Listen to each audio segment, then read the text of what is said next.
Hello everyone, welcome to our weekly Purple Penny video. My name's Mark. I run the Purple Penny along with my wife Catherine here in Mawson Lakes, which is in the north of Adelaide. We're about a 15-minute drive north of the centre of Adelaide, and those of you who are watching that aren't in Australia, Adelaide is the capital of South Australia.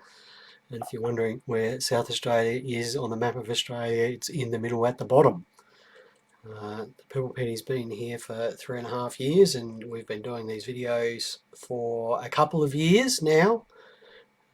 This week was very busy in the shop, as you can imagine, after we'd been closed for a week, because of course we had the week before last off, and it was very busy in the shop. Wednesday was particularly frantic. Lots of buying, lots of selling, no complaints at all. It was good to be back, although I must say that about 7 minutes after we opened it felt like we had never been closed. You'll be pleased to know that whatever lurgy I had last week has mostly gone, but it is still hanging around, which I am just about sick of, to be honest, but feeling much more sprightly this week than I was last week, that's for sure. Right, let's say hello to a few people. Hello Paul and Gary, good to see you not having a nana nap this week, Gary. Alicia, Patrick, Gwen, Trina, Corbin. Hang on a second, Facebook stopped doing that to me. Mike, no, didn't go to the Bahamas, Mike. Peter, David, Pauline, Jason, and Byron. Hello everyone, thanks for joining in today. No topic of the week this week because I had writer's block this morning, so we're going to have an extended show and tell after we run through the news, just showing you some of the odd stuff that has come in here in the last few months. Now, what's been going on in the news this week? So we'll just revisit the 2023 Unk and Proof sets. They were available from the Mint shop on December the 1st. I'm not sure if they're still available, but we did get further updates from the Mint last week saying that they would not probably be delivered to us again until the end of January. They were aiming for early to mid-January, but now they're talking about mid to late January. Of course, we do have a whole bunch on order, but we've only got about half of that order so far. So if you are waiting on sets from us, we will be in touch once they are available. The Red Poppy ballot, the 2022 Red Poppy ballot, was run and won last Monday. A few lucky people got the opportunity to buy 3 of those red poppies, which of course have been the most popular release for a very, very long time. I didn't win, neither did Catherine, so we missed out. I believe that any that are not taken up will be subject to a second ballot. I'm not sure quite what the timing is on that. Now, my general impression is that the price of the 2022 Red Poppy probably has just settled back a little bit, and it's probably no great surprise, I guess, given that there are more of them now available and less people looking for them. But they are still fetching $270 to $300, which, 4 weeks after something was released for $15 is still fairly remarkable. It is fairly remarkable. Excuse me. Right, in the news this week, now I don't usually plug other coin dealers' stuff, but Belinda Downey's at Coinworks has listed up a really interesting coin this week, what's known as the Nobleman Adelaide Pound, and we'll just pop up a picture of that. There it is there. So those of you who don't know what an Adelaide Pound is, they are the first coins that were struck here in Australia. They are the same, approximately the same weight and composition as a gold sovereign, and they were made at the Adelaide Assay Office in 1852 and 1853 in an attempt to attract the gold from the Victorian goldfields into South Australia. There were about 25,000 of them made. They're all dated 1852. A very small number was made in 1852, and the huge majority of that 25,000 was made in the first 2 months of 1853. They were only minted for about 8 weeks. I believe that the colony of South Australia did not have permission to make them, so their manufacture was cut fairly short. And two interesting things about them. One is that they actually made 2 sets of dies, because the first pair of dies broke. It was a very large die crack, and you can see that on the picture of this coin. Just at the top there at about 12 o'clock, there's a big crack going down from the D in DWT. So those are known as the Type 1 Adelaide Pounds. The design is slightly different as well. There's only about 50 of those were made, perhaps about 30 of them still in existence. And then the vast majority were Type 2s, which had a slightly different design as well. Now, that's the first thing that's interesting about them. The other thing is that the huge majority of them were actually melted for the gold that they contain, so there aren't that many of them left. This one is a Type 1, so it's one of those 50. It's, according to Coinworks, is virtually uncirculated, but what makes it especially interesting to me is the provenance. And those of you who haven't heard that word before, the provenance is its history of ownership. It goes back to at least 1922, when it was sold by Spinks in London in the so-called nobleman's auction. And nobleman was, I guess, the anonymous name of the person who was selling that collection. They did actually find out who that was at one point, where it sold for £7 and 5 shillings, which is about 7.5 times face value. And since that time, it's sold several times and is now on the market for a cool $750,000. And Coinworks suggested it's probably the best of the type known. So if you happen to have dropped $750,000 down the back of your couch and you're looking for something to do with it, there's something to spend it on. Supposedly the finest known Type 1 Adelaide Pound. So yeah, really interesting and historic coin. Has a powerful place in Australian numismatic history, and it's always worth a read if you get a chance to understand why the colony of South Australia was making these at the time. It was purely a play to try and get the South Australian economy back on its feet and attract some of the gold from Victorian goldfields here into the state. Trina says she's read the article and she liked the article, and Peter Andrews says $750,000, good luck getting that. Yeah, I think the price is perhaps a little bit high, but I suspect there's probably a fair bit of room to move in that if you are interested in that coin.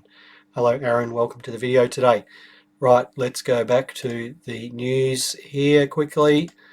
Now, an archaeological dig in China, they found 1.5 tonnes, just a lazy 1.5 tonnes of coins that are potentially 1,000-year-old plus. I find that quite incredible that you can dig up 1.5 tonnes of 1,000-plus-year-old coins, but they've just done that in China. Hello Ivan, and hello Christala. Welcome today. Thanks for joining in. Let's have a look at the Chinese coins. So they were dug up. There's 1.5 tonnes of Tang and Song dynasty coins dating from about 620 AD to 1279 AD. And the coins are all in excellent condition, quite high grade, and they're all tied together in bundles with string.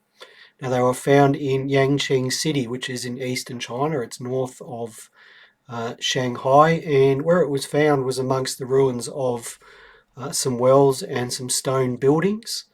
And Chinese archaeologists think that perhaps it was buried there in a military encampment prior to a battle there, because there were wars that were running for over 200 years in that particular area, and where these coins was found was next to a major battlefield, and that perhaps these coins were buried prior to the battle and never actually recovered. So quite amazing find there, 1.5 tonnes of high-grade cast Chinese coins. I just find that baffling that someone can bury 1.5 tons of coins and forget about it. I guess whoever buried it must have died or got taken prisoner, or who knows, But fascinating story. Last bit of news for the day is British bank NatWest. They're a bank in the UK. They're auctioning off their banknote archives, and what is quite remarkable is that they're actually donating the entire proceeds to a food bank charity, which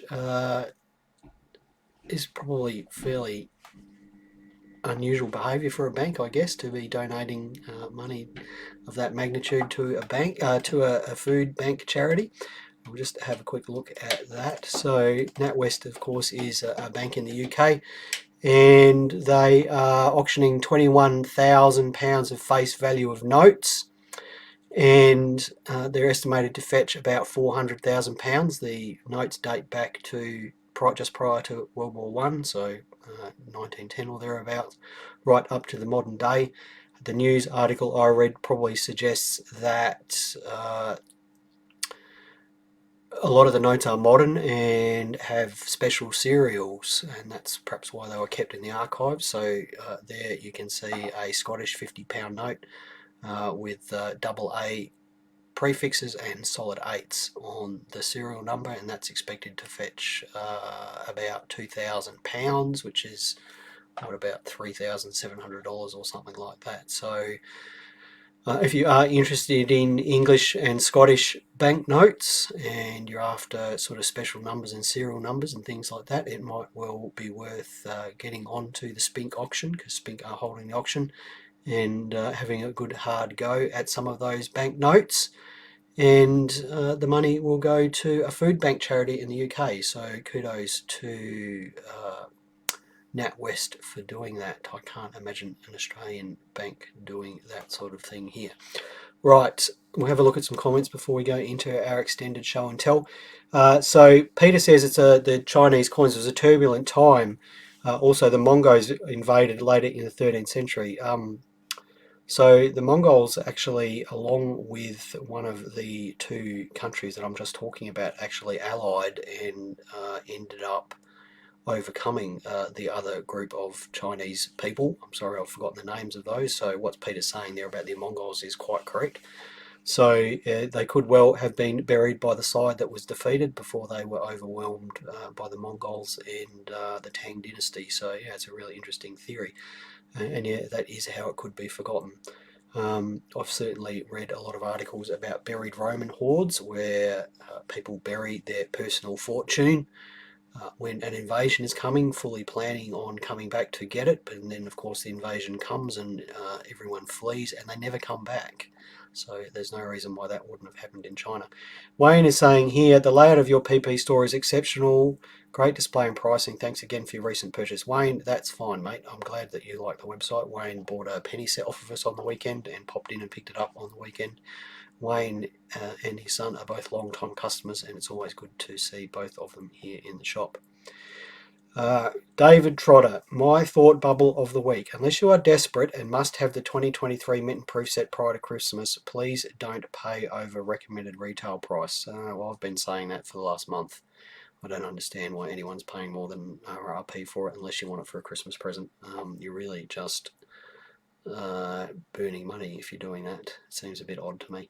Hello, Pal, and hello, Greg. Right, so weird things that we bought in the last couple of weeks. There's my Atlanta Olympics security hat. So if you watch our Facebook page, you might have seen a police badge that I posted up last week.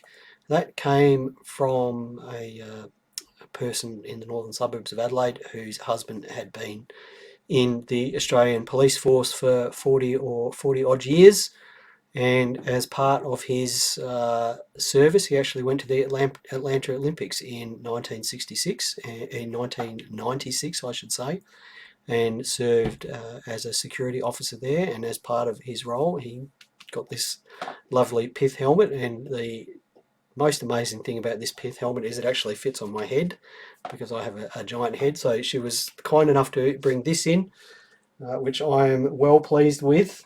She also brought in this here, which fits less well on my head, but I'll show it to you anyway. So we have an English bobby hat there. It's a what's called a round top bobby hat, 6 panels, and the badge on the front here is from Exeter. So it's not a London bobby hat. It's actually from Exeter, and this probably dates to the 1940s or 1950s.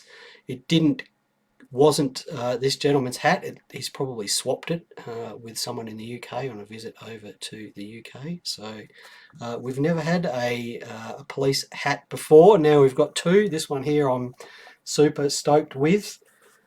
Now, what came with those two hats was a series of South Australian police badges. So I'll just put my hand over the light here. So these are all cap badges from the South Australian Police of different dates and ages. So there's that one there. There are several duplicates of this particular type here. They've all got beautiful intact enamel, remarkably good condition. The gentleman kept wonderful care of them. So we've got several duplicates of that one there. And then we have one older one, which I think dates to the 1950s, so predates. It's got the crown of George V up the top there, so it predates this gentleman's service in the police force. So it's from the 1940s or 1950s from the South Australian Police Force. Again, well pleased with that. We've never had any police badges before, so the danger of running a coin shop or a collectible shop when you're interested in strange things is that you see things that perhaps don't fit into your core product mix, but you buy them anyway. So these ones here, we do actually have some duplicates of these. If you are after one of these, there are a few of them available for purchase. They would be a couple $100 each plus postage, which seems to be about a fair rate for them. They do auction for $200 plus commission, so $200 plus postage is a bit cheaper than buying one at auction. Catherine is obviously watching the video today. Whose hat is that? I think it's hers because she's been wearing it around the shop. She has worn it on the odd occasion around the shop. The pith helmet there from the Atlanta Olympics. I'm still boggling at the fact that the thing fits on my head, actually. What else came in? So these came in several weeks ago. Now, I should just say that if you've watched our website, you'll notice that we don't really ever put up any World War II German stuff on our website. We do sell the odd Nazi era coin here in the shop, but we don't pop it up on our website. And we generally don't buy Nazi memorabilia because I don't know, I don't find it very nice. But we were lucky enough to buy these couple of items a few weeks ago, and these might date to the Nazi era, or they might date just afterwards. So this is a belt buckle, an aluminium belt buckle, and I'm not sure how clear that is in the picture, but we've got a crossed ladder and a crossed axe and a fireman's helmet there. So this is a German firefighter's belt buckle, which dates from World War II or just a bit afterwards. And I was really amazed that the helmet badge of the same type came in here at the same time. So there, again, you can see crossed axes. There's a World War II style German helmet in the middle there. I should just say that just because it's got that World War II helmet on it doesn't mean it's from World War II. Many countries used that style of helmet for many years after the war, including Germany themselves. So there's a great pair of German firefighter buckle and cap badge, which I was quite amazed when that came in, some of the weird stuff that comes in over the counter. Now, obviously, we do like to buy money-related things, and Catherine and I are always pleased when these sorts of objects come in. So this is a copper nickel silver-plated coin holder. There, it's spring loaded. You can see those round circles there. The coins would actually press into those and you could store your small change in there. There's a receptacle for threepences, sixpences and shillings on this one. You do see these occasionally in pure silver, but this is a nickel one that has been silver plated. That will probably end up out the front of our shop for sale at some point. On the reverse, it actually has spots for sovereigns and half sovereigns. would have been nice to had enough sovereigns and half sovereigns to require a holder to carry them around in. Another little sovereign holder here, which we see, I won't say frequently, but we get probably 3 or 4 of these a year. So it's a little fob style sovereign holder. Just opens by pressing this button at the top here. And you can see the spot in there where you put the sovereign, it just presses into there. So not great for the grade of the coins, because you're just sliding them in and sliding them out, they're going to get scratched. We did actually have one of these come in once that a gentleman had found in the back of an old car wreck, and it still had sovereigns inside of it, so that was quite a remarkable find. Another money oriented thing is a little savings bank here. Little tube there with a slot at the bottom that you could slide coins into. I think this one's for sixpences, and you could, there's a little scale up the side so you could see how many sixpences you had actually put in there, and keep count of how much money you'd saved. So I've seen these spring loaded, I've seen them not spring loaded, I've seen them silver, I've seen them silver plated. This one is brass, I believe, and when you're ready to take your money out of the bank, you just unscrew the top. In theory, no, I don't want to force it. The top does come off. That's how you get the money out. Money boxes are a really interesting field of collecting. There's a huge variety of them, and they actually can be quite cheap. This sort of thing here is sort of only worth about $15 or $20. A silver one, probably 5 times that amount. So money boxes. What else have I put on here today? Well, there's this little thing here. I don't usually talk too much about the militaria that we get in here, but we do get the odd piece in here. I guess we get coins coming in here that have come back from service personnel from World War I and World War II, and often the box of coins includes souvenirs that they have picked up either in Europe or the Middle East or Egypt or places like that when they were there. Probably 4 or 5 times a year we get a collection that comes in with a little piece of militaria like that. And it's important to understand that when the soldiers are over there, there was a big industry of locals selling souvenirs to the soldiers. So often these things are called trench art, but really what they are is souvenirs created by locals and just to sell particularly to soldiers. So this is a really sort of quite common type of thing that we get, that I have seen from time to time. So it's a filigree white metal bracelet, and you can just see in the middle there's an Australian coat of arms, and then it has this sort of delicate filigree of white metal wire. So I've seen these as brooches, I've seen them as necklaces, I've seen them as bracelets like this one, and it's quite an interesting little field of collecting. Not necessarily military, but certainly souvenirs that the soldiers collected, and there is lots of different types available, and again not very expensive, so something like that would be worth about $40. What else is there have I put under here today? Oh, okay, so this is we get lots of medals in here, lots of medals, lots of Australian medals, and by medals I mean medals made for either prizes or for the souvenir market. And in the last couple of months we've had a bunch of these come in, and these actually come from the Faroe Islands. And I don't know if anyone knows where the Faroe Islands are. The Faroe Islands is a small group of islands about 400 kilometres northwest of Scotland. So just imagine that sort of big patch of ocean in between Scotland and Iceland. There's a small group of islands in there, and the Trina is saying that those things are mostly Turkish.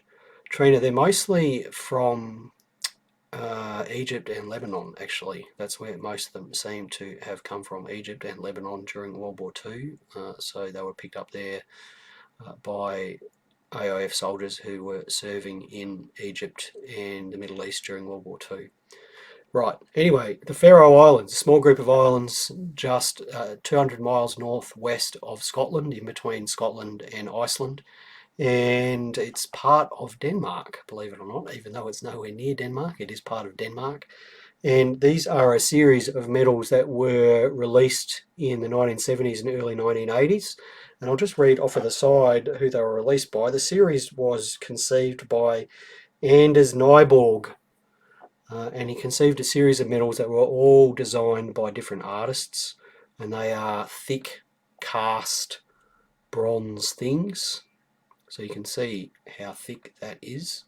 150 grams or 160 grams of bronze. Quite spectacular things. And we've got about 7 or 8 of them. So this one depicts a seagull over the ocean.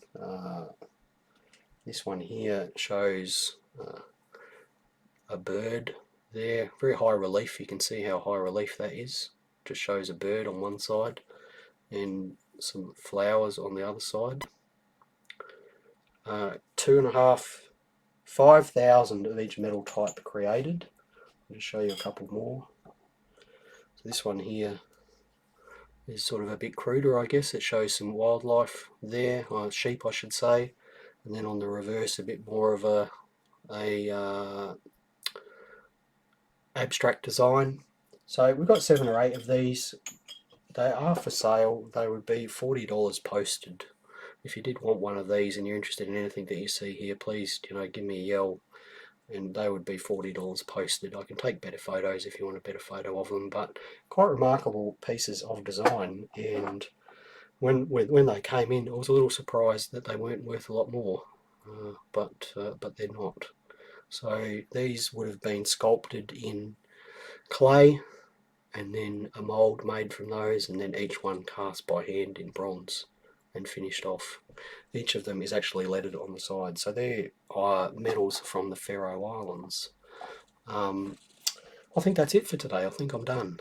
No topic of the day this week because we're very busy this morning and I didn't have time to pull anything together, so extended show and tell.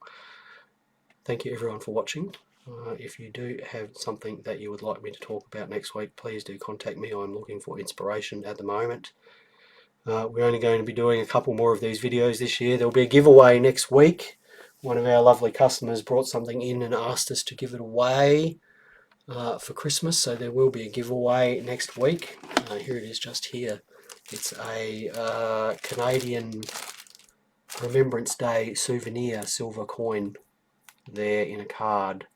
So we will be giving that away next week. So please, if you are going to take part next week, please do come and take part. Everyone who's here watching next week has an opportunity to win that for Christmas.